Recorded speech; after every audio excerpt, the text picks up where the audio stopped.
How's it going, everyone? It's Milwaukee coming back at you once again, and today we're going to be discussing Stormwatch The Darkside by Paul Cornell. Let's get into it. Someone or something blew a giant horn, and now the moon is threatening Earth. Members of Stormwatch attempt to recruit a character known as Apollo to join the team. A character named Midnighter shows up, tells Apollo, you don't want to join those guys. Join up with me instead. And so then we got members of Stormwatch attempting to recruit Apollo and Midnighter. The moon attacks Earth, sending a bunch of asteroids down. Stormwatch goes to Colorado, where the biggest asteroid landed, and they take on a monster unleashed by the moon. Doesn't go well for them. They end up getting absorbed by this monster, causing Apollo to make the save.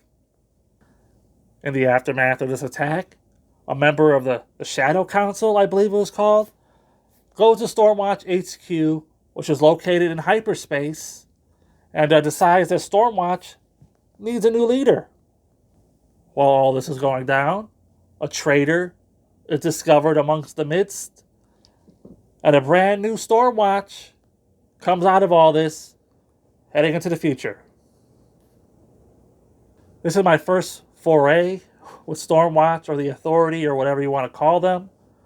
I've heard about them. A lot of people tend to enjoy their books. Apparently they're like all-time classics. Maybe I'll check them out one day.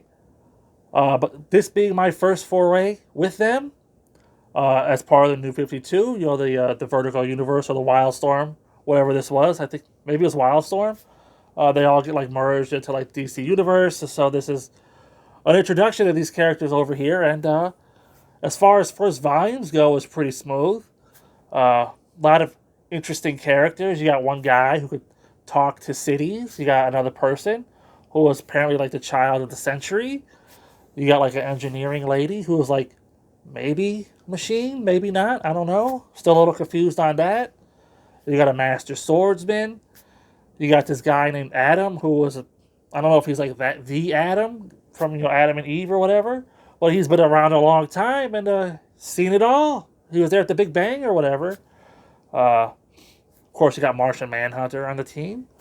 A woman, my favorite character, who could like manipulate like news in the internet just by like thinking it or whatever. So she's always like misleading the public so that they don't freak out about all these attacks that Stormwatch has to defend the Earth against. Pretty cool power there. Apollo and Midnighter, they're basically gay Batman and Superman. Not that there's anything wrong with that, but that's who they are, and I think that's everybody. I might be forgetting someone. So yeah, the characters are kind of quirky. Paul Cornell, he writes them with that like their British humor. I believe he's a British guy. So that might hit or miss for you. It kind of worked for me. There are some times throughout the book where I kind of wish they would take things more seriously. Like I remember the one guy, he asked for like a pint randomly in the middle of like a serious situation. It's like, come on, guy, get it together. Yeah, but a lot of this book revolves around Apollo and Midnighter and Stormwatch ultimately recruiting them to the team. Apparently they're like a big deal. Apollo, from what I gather, he has like solar powers that rival Superman's. They even say he's more powerful than Superman. But I don't know.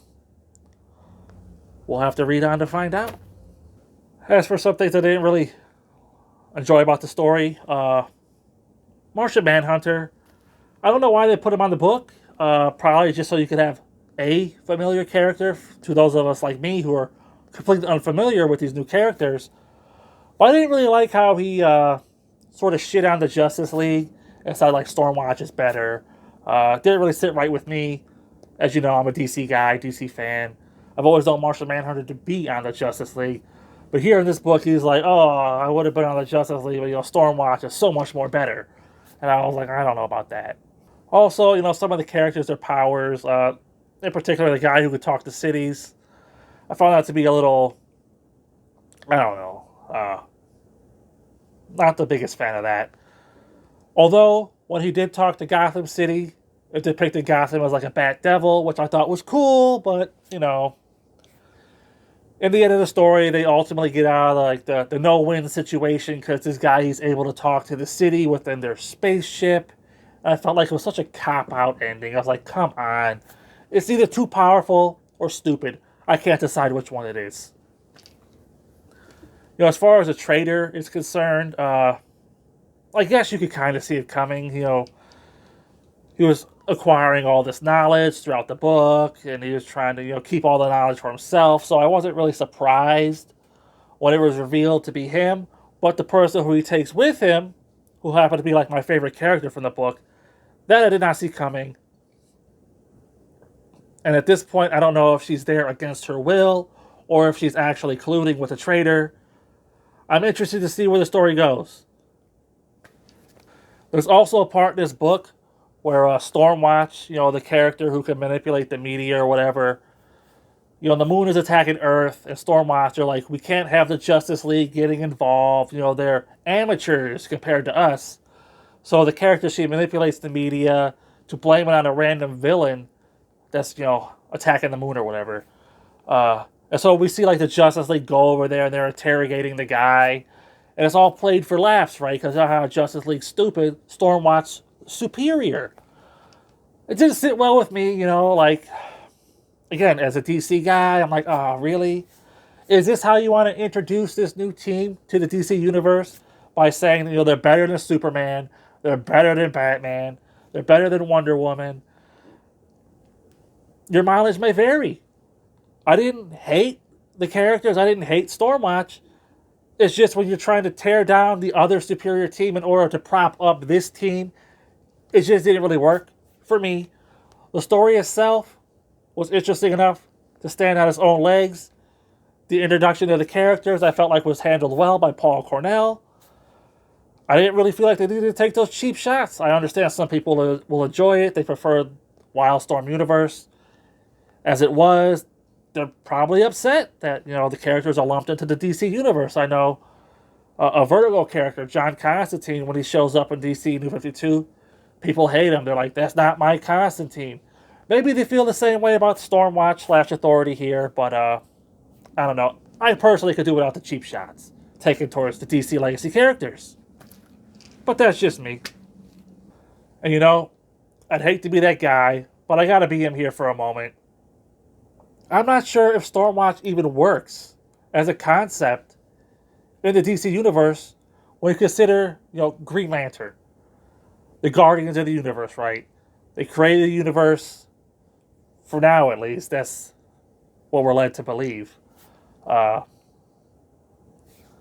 we got these characters here. They're being run by a shadow council that's not the Guardians of the Universe. It seems as though, Green Lantern is not even a factor in, Stormwatch. And, but Martian Manhunter is. And, Martian Manhunter, in Green Lantern Corps, he guest appears for there in that book. So, obviously the two are coexisting, but I'm feeling like there's a clash, or maybe there's something I'm missing with the backstories. And maybe that's kind of like ultimately the problem in the 52, where you try to mash all these things together, that maybe they don't really work as well as you'd like. Like I said, I have to keep reading to figure it out, but I'm just like, how is this in the same universe as that when they're saying this is the most powerful people? They protect, the Earth from all these alien invaders, and yet there's a whole Green Lantern Corps out there, and they're supposed to be the ones protecting, the planets from the alien invaders. And the Guardians of the Universe, they never mentioned the Shadow Council. What is the Shadow Council? I don't know. It's still early days. I'm gonna give it the benefit of the doubt. I'm gonna keep reading, but we're gonna have to see how this goes. All that being said, I'm gonna go ahead and give Stormwatch The Darkside by Paul Cornell a 4 out of 5. I'm intrigued by the characters, the concept. I want to see where it goes next, but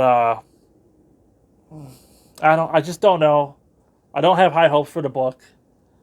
I heard it sort of falls off the rails once the new creative team gets on there. I guess we'll have to see. Is it a missed opportunity? I don't know. At least Volume 1 is worth checking out if you're at all curious. So until next time, I'll see you there.